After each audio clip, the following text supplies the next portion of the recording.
Good morning. I continue with Chapter 3, The Queen of War.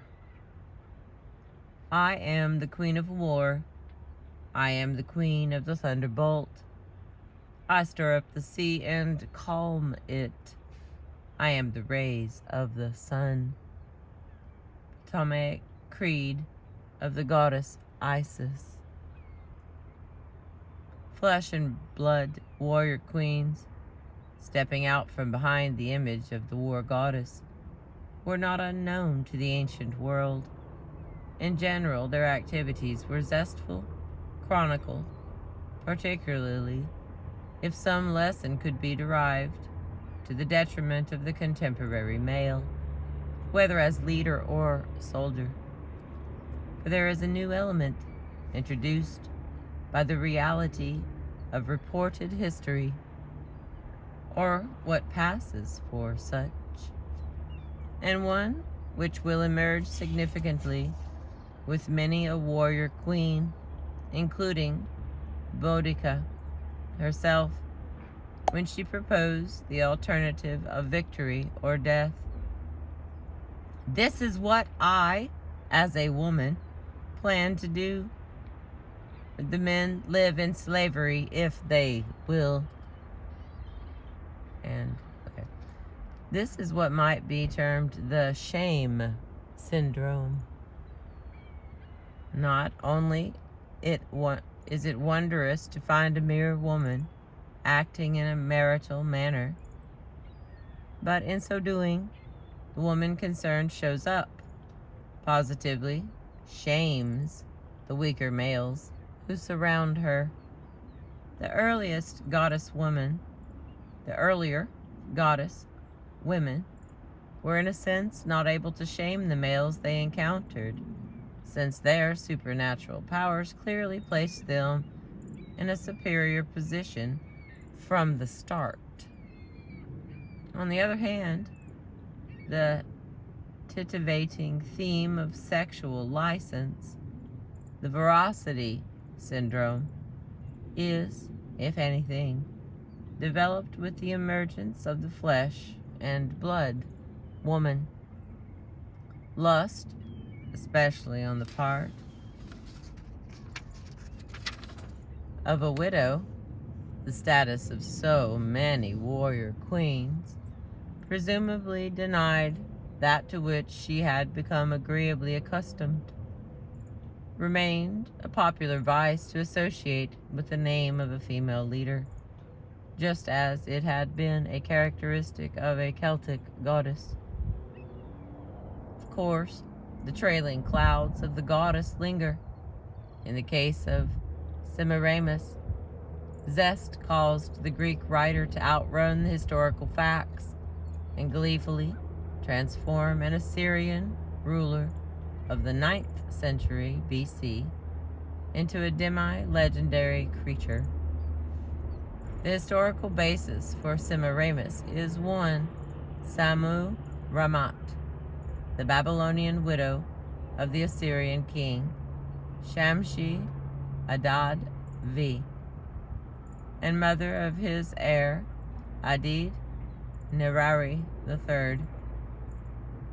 On Shamshi-Adad's death in 811 BC, Queen Sammu Rammat ruled as regent for 5 years during the minority of her son. Beyond the fact that her regency was energetic, which suggests a strong character, little else is known for certain concerning her. In the hands of the Greeks, Semiramis became a daring character, subject to a series of adventures from birth. Being the daughter of the goddess Derceto by an Assyrian, she was exposed in the desert, only to have her life saved by doves, who succored her for a year. Subsequently, she was brought up by a peasant until her beauty secured her 2 profitable marriages. First to the governor of Nineveh, and then to Ninus, king of Assyria. Herodotus made Semiramis responsible for some of the remarkable embellishments to the city of Nineveh, which moderated the flooding of the river, although he rated her intelligence lower than that of a succeeding queen, Ninocris. While Propertius wrote, got a little spot here on my book, hang on. While Propertius wrote that with dams Euphrates she controlled were through her capital, it is told. But Semiramis' plans for rebuilding Nineveh were less important to her legend than the use she was alleged to have made for her beauty, securing the throne itself from her doting husband's hands. Having been proclaimed sole empress of Assyria, Semiramis let no time in having the foolish Ninus put to death. Unencumbered by male tutelage, she further glorified her capital, Babylon. In the time she spared from her military campaigns, by means of which she conquered many of the neighboring countries of Mesopotamia. Semiramis, pattern of the warrior queen, who was nevertheless all woman, was said on one occasion to have been at her toilet when the news was brought to her that Babylon had revolted. Half-dressed,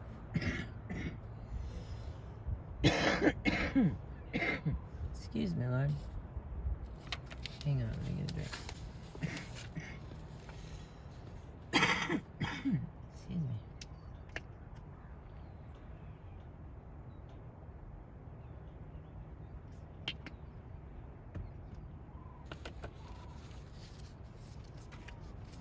And there I was, all worried about the damn horn. Instead, I got the damn cough. All right, here we go back to wherever we was. Semiramis, pattern of the warrior queen, who was nevertheless all woman, was said on one occasion to have been at her toilet when the news was brought to her that Babylon had revolted.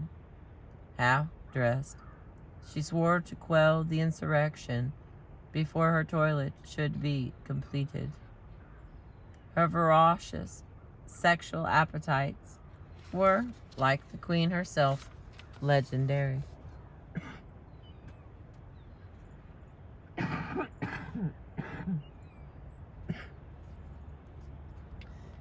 The most stalwart soldiers under her command were regularly called into a different kind of service. Ungratefully, if practically, Semiramis was in the habit of putting her lovers to death immediately after a night of love, lest the tale of the empress' desire should be spread abroad.